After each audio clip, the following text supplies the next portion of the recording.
My whole life I've been in music. I've covered at least 1.6 million miles on the road touring in the last 32 years. You can imagine. That's on the road alone. You haven't put on flights and all that. So I've done thousands of shows worldwide, or let me say half of this world. I'm still active, and we're still active also. When I say we, I'm referring to Jabali, Africa. When I say me, I'm referring to I, Justo, Asikoe, and what is all about, what is up to. So, of course, after doing shows back in America, I asked myself one time, what can I do? Why can't I come do or set up something here in Kenya? So I came up here and I started with the first Culture Hub event that we did. Was in 2001. It was 2014, I think. Yeah, we did Roots music session. Roots music session was again music that is culturally linked, of course. I did that. There's even clips you're gonna see on the video edit. We did that in Nairobi. I did the first one here, but also I did that in America. I produced Nubia Fest that was held in Indiana. Because for me, I believe if you want something to happen, you have to start with one step. And never let anybody lie to you. There's overnight success. There's nothing like overnight success. When you hear about overnight success, it is something somebody has gone through building until it becomes ready. When it becomes ready, that's when they say is overnight success. Ain't nothing like overnight success. You have to sweat. So we came here. I said, okay, I'm chilling here, and I'm like, okay. Before I get a place, I started setting up. I set up Culture at a house, a 4-bedroom house that I rented somewhere, and I set up. And I said, I have to start from here because it's about the talent. It's not about the location where you're setting up. So I set up, started recording, and everything evolved into something. Then we started looking for artists. We looked for artists. Some of them were serious, some of them were not, some of them were, I don't know, because this is also a personal problem with artists. It's not said, and I'm going to repeat, becoming the best is not singing 3 notes high or 3 octaves. It's what you want and what and the what do you call it? Resilience. So resilience is part of the ingredient to succeed. You have to succeed if you really put in some time. So we decided to start, and I started with some videographers, some young Gen Zs they were millennials then, I think, they were millennials. And they put in some work, but some could not sustain, but I still have some of them around.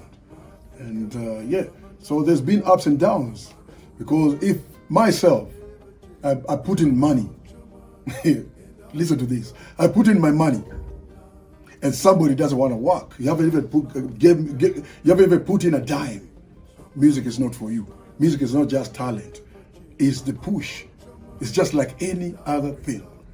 If you want to harvest good fruits, you need to be able to cultivate and nurture the trees to come up with good fruit. But if you did not put in work in your fruit, then your tree is going to give you 2 fruits and you start complaining. It's not the tree. It goes back to you. So that's how production is. And we started from the house, and we still continue. We still continue. This journey is not a short journey. It's a generational journey, if you put it that way. If you're talking about generational, then there's no rush. There's nothing like overnight success. Generational is something that has been created and work has been put in. Sweat, blood, and everything has been put in. So it's something that evolves into something. If I come across a certain genre that interests my ears, and I see as long as you're playing original music, then I'm going to push you, because I also understand that concept. I also understand that concept. I told you again, be it hip hop, be it whatever you want to come up with, be it whatever. But if we see, or if I see there's some you really want to do it, then I can come in and give you my 2 cents and help you out achieve the next level according to you where you want to be. And then the rest, if you want to find your way somewhere else, then that's good. But yeah, but I'm not specific. But majorly, I deal with music that is culturally linked, because we are also archiving our music. We are archiving our culture. We are archiving what we don't want our music just be disappear out there. We want it to be archived just like any other music.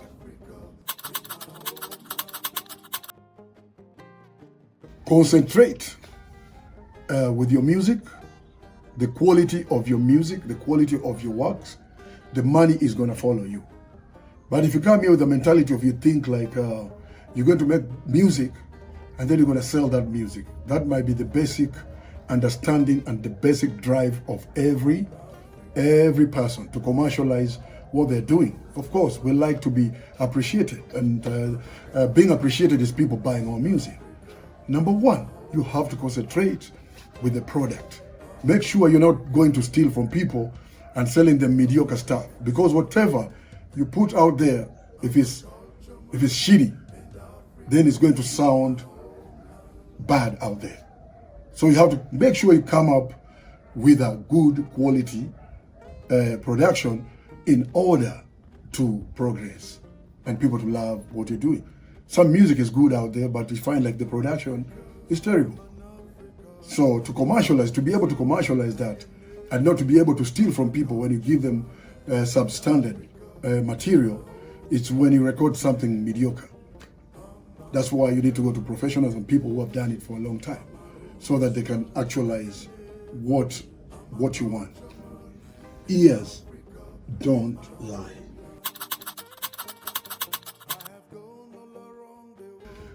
Yes, we collaborate. Me as an artist, I've collaborated. I'm still collaborating with a lot of people. How the Jabali Africa is collaborating with a lot of people out there.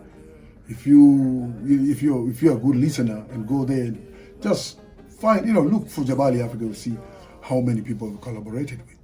We've done so many projects. And also at my production at Culture Hub, I have other producers. There's Mike is there. Mike is a millennial, and he understands the concept. I've taught him the concept of cultural music and modern music. He understands those concepts. Mike is a producer. It's a wicked producer that Kenya has never known. He's into real estate, but he's into real estate because music doesn't give him his daily bread. But he's a qualified producer. There's a time we even produced over 350 tracks at the studio. 350 tracks. You can imagine, that's a lot of work. The whole time of the pandemic, we were busy at the studio. We were busy, creating music.